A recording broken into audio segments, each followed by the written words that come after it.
दोस्तों, Amit story wise में आप सभी का स्वागत है। साथियों, हम आपके बीच कुछ कहानियां लेकर उपस्थित हो रहा हूं। साथियों, उम्मीद है कि कहानी में लास्ट तक बने रहेंगे और कहानी का आनंद लेंगे। जैसा साथियों मैं कहना चाहूँगा, पिछली वीडियो में भी हमने महाभारत से संबंधित कहानी आपके बीच लेकर रूबरू रहा। इस वीडियो में भी महाभारत से संबंधित ही कहानी है जो आपके सामने हम प्रेजेंट हो रहे हैं लेकर। साथियों, आपसे उम्मीद है चैनल पर नए होंगे तो सब्सक्राइब करना नहीं भूलेंगे, बेल आइकन को प्रेस करेंगे ताकि हम आपके बीच ऐसी ही कहानियां लेकर हमेशा प्रेजेंट होता रहूं। तो चलिए साथियों, अब हम कहानी में आगे बढ़ते हैं, आपके बीच साझा करते हैं। कृपया आप सभी साथी ध्यानपूर्वक सुनने का प्रयास करें। जैसा कि साथियों हम बात करने जा रहे हैं कि महाभारत से संबंधित एक कॉन्सेप्ट क्या है, इसी कॉन्सेप्ट पे हम चर्चा करेंगे। कॉन्सेप्ट है कि इच्छा मृत्यु का वरदान होने के बाद भी भीष्म ने पूरे खरमास क्यों रोक कर रखी अपनी एक एक सांस।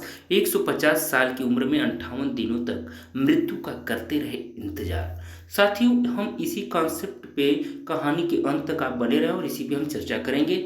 इससे बहुत कुछ सुनने और समझने की आपको प्रेरणा मिलेगी। जैसा कि साथियों, भीष्म की इच्छा मृत्यु की कहानी।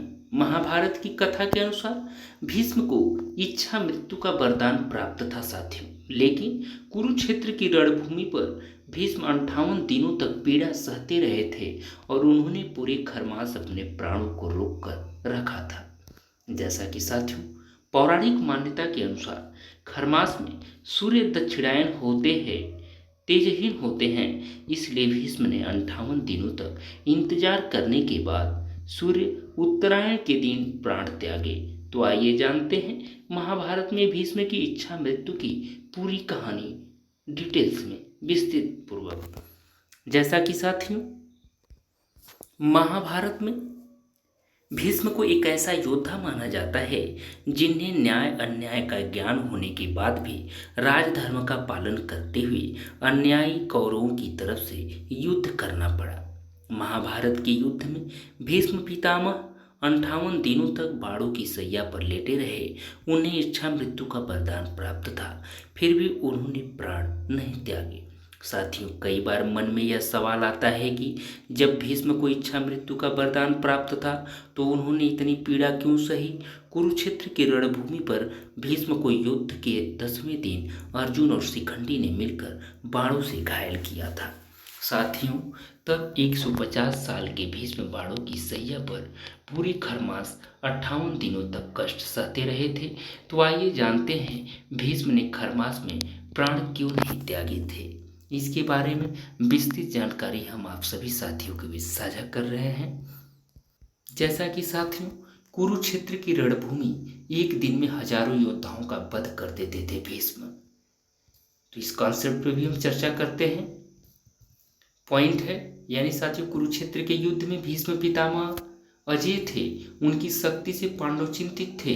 भीष्म रोज हजारों सैनिकों को मार गिराते थे, कोई उनके सामने टिक नहीं पाता था। जैसे में श्री कृष्ण को भीष्म की मृत्यु का रहस्य पता था। कृष्ण जानते थे कि अम्बा का पुनर्जन्म शिखंडी के रूप में भीष्म की मृत्यु के कारण के लिए ही हुआ है। साथियों, इस कारण से उन्होंने शिखंडी को आगे किया। श्री कृष्ण जानते थे कि भीष्म शिखंडी पर शस्त्र नहीं उठाएंगे, ये क्योंकि भीष्म सिर्फ पुरुषों से युद्ध करते थे और शिखंडी में स्त्री और पुरुष दोनों के तत्व विद्यमान थे, जिसके कारण साथियों शिखंडी को पूर्ण स्त्री या पुरुष नहीं समझा जाता था। दूसरा पॉइंट है कि इस तरह महाभारत के महान योद्धा भीष्म को किया गया पराजित। तो साथियों, जैसा कि भीष्म पितामह महाभारत के युद्ध में कौरवों की सेना का नेतृत्व कर रहे थे, भीष्म पांडवों की सेना को तहस नहस कर रहे थे, तभी शिखंडी ने उन पर तीर चलाना शुरू कर दिया। भीष्म की नज़र जब शिखंडी पर पड़ी तो उन्होंने अपने शस्त्र रखकर कहा, मैं रणभूमि में केवल पुरुषों से युद्ध करता हूँ, इसलिए तुम पूरी तरह से पुरुष नहीं हो, इसलिए मैं तुमसे युद्ध नहीं करूँगा। भीष्म की बात सुनकर साथियों शिखंडी ने जवाब दिया, हे भीष्म, रणभूमि में लड़ने वाला हर व्यक्ति योद्धा होता है। मैं एक योद्धा हूँ और युद्ध करना मेरा धर्म है। इसके बाद शिखंडी ने भीष्म को अपने पूर्व जन्म की कहानी सुनाई। इस कहानी को सुनकर भीष्म समझ गए कि हम उनका अंत निकट है। जैसा कि साथियों इसके बाद की पॉइंट है कि इस तरह 58 दिनों तक बाणों की सैया पर कष्ट सहते रहे भीष्म। यानी महाभारत के कुरुक्षेत्र युद्ध में भीष्म को पराजित करने के लिए युद्ध के नियमों को तोड़ते हुए शिखंडी की आड़ में अर्जुन ने छुपकर भीष्म पर बाण चलाए। महाभारत की कथा के अनुसार साथियों भीष्म की उम्र 150 साल से भी ज़्यादा थी और उनकी नज़र कमज़ोर हो रही थी। अर्जुन और शिखंडी के तीरों का रंग एक जैसा होने से भीष्म को अर्जुन का वार समझ नहीं आया। इस तरह भीष्म को एक के बाद एक अनगिनत बाण लगते गए और पूरे शरीर पर बाण लगने के कारण भीष्म का संतुलन बिगड़ गया। बाण लगने से भीष्म की स्थिति साथियों ऐसी हो गई थी कि वे धरती पर ठीक प्रकार से लेट भी नहीं पा रहे थे।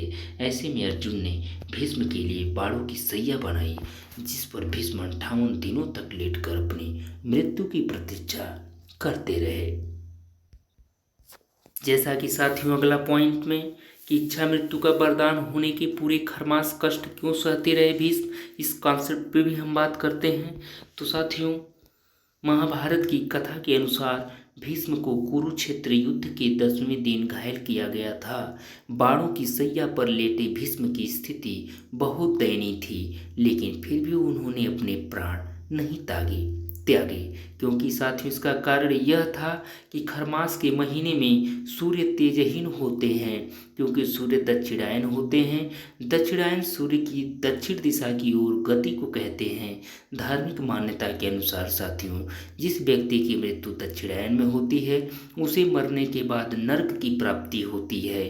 तो इस कारण से भीष्म ने पूरे खरमास अपने प्राणों को रोके रखा और 58 दिनों तक कष्ट सहते हुए सूर्य उत्तरायण की प्रतीक्षा करते रहे।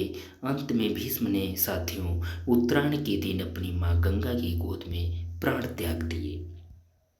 जैसा कि साथियों उम्मीद करते हैं कहानी में अंत तक बने रहे होंगे आप और कहानी से आप सभी को बहुत कुछ सीखने की प्रेरणा मिली होगी।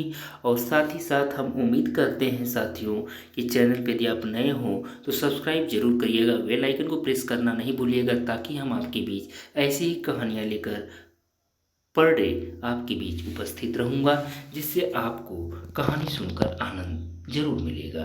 तो चलिए आप सभी का हम अपने अमित स्टोरी वाइज चैनल पे बहुत बहुत स्वागत करते हैं साथियों। Thank you so much, all of you.